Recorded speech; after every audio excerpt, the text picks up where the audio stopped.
Welcome back, patrons, assorted other individuals, kids of all ages. This is installment number 5 of our story, The Three Boodles.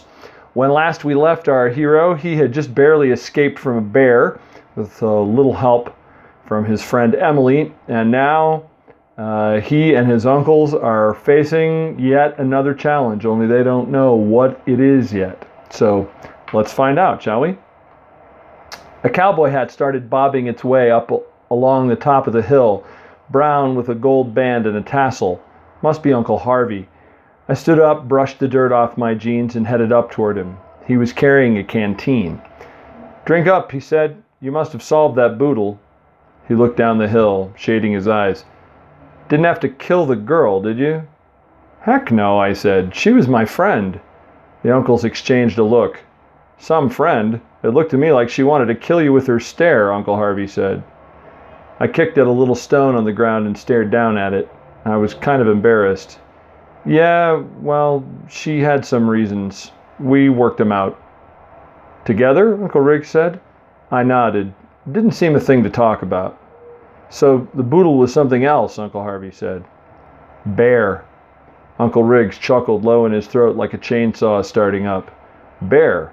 Well, that's one I never heard before." He took a swig from the canteen and offered it to me. I heard the water sloshing around in it and got mighty thirsty all of a sudden. I took the canteen and swallowed long and deep. The water was cool and refreshing.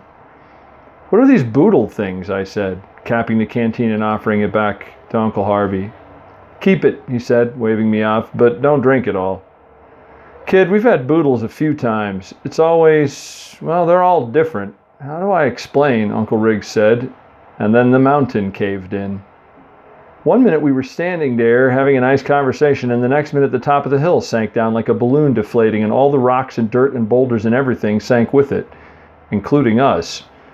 Uncle Riggs got a funny look on his face because the sinkhole was behind him, but he could feel his rock start to shift, and then he went over backward, which is way more terrifying than going down facing the hole, the way Uncle Harvey and I went in. We didn't just sink down. The top of the mountain vanished into a hole, and we dropped in after it, screaming and yelling and falling into the dark, and I was sure I would land on a rock pile and smash all my bones and bleed to death in terrible pain in the cold dark of the inside of the mountain. And then I hit the lake, and I thought maybe that was worse.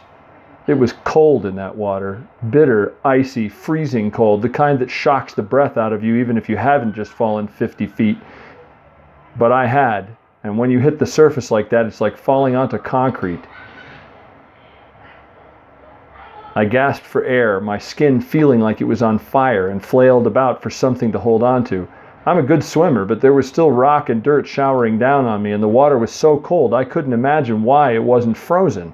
And it was dark, the only light being far above me in the hole of the top of what used to be the mountain.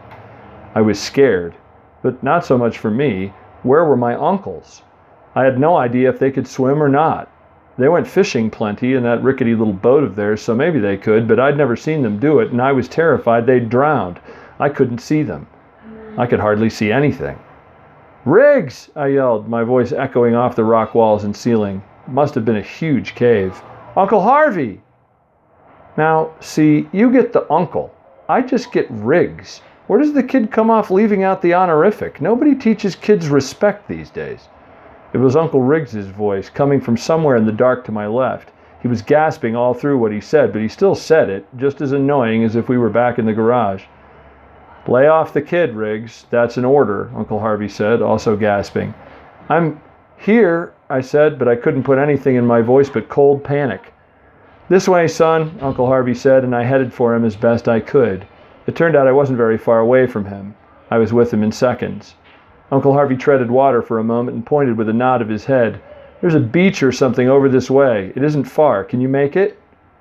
In answer, I looked where he had pointed, and now that my eyes were getting used to the dark, I could see the beach by the little bit of light coming down from overhead.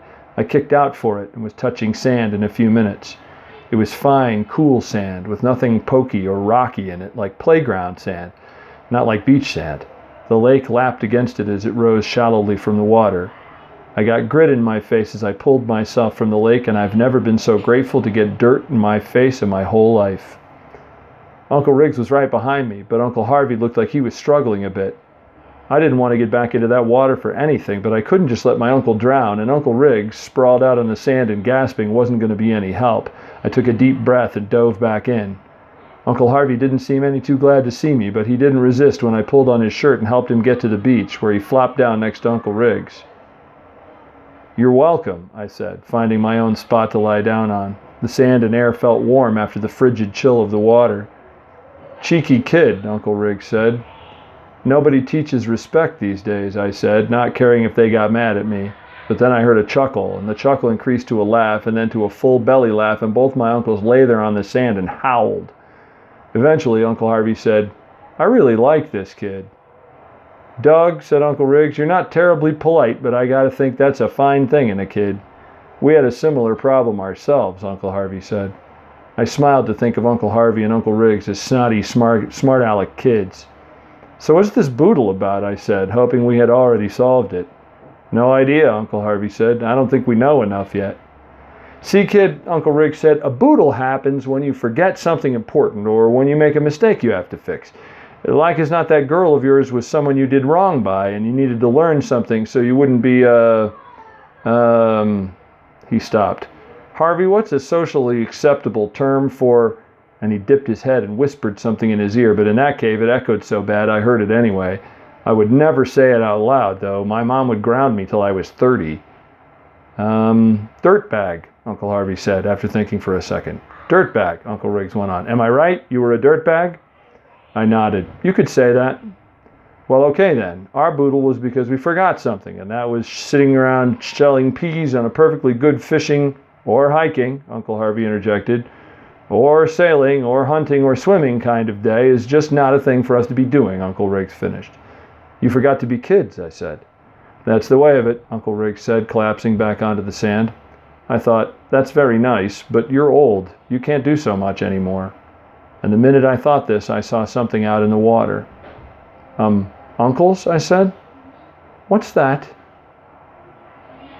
And there we leave us for episode number 5. As always, thank you so much for listening to and following along with our story. Tomorrow, or probably the next day, we'll get to episode number 6, where we'll find out what that thing is in the water. As always, I really want to thank you for your patronage and for following me along. And share the wealth, will you? Share the info. I'd love to have more people paying attention to our story. And I've now determined, I think, that there'll be a new story to start with when this one is finished. So maybe we'll just keep going as long as there are more stories to be told. Thanks again, and I look forward to seeing you next time.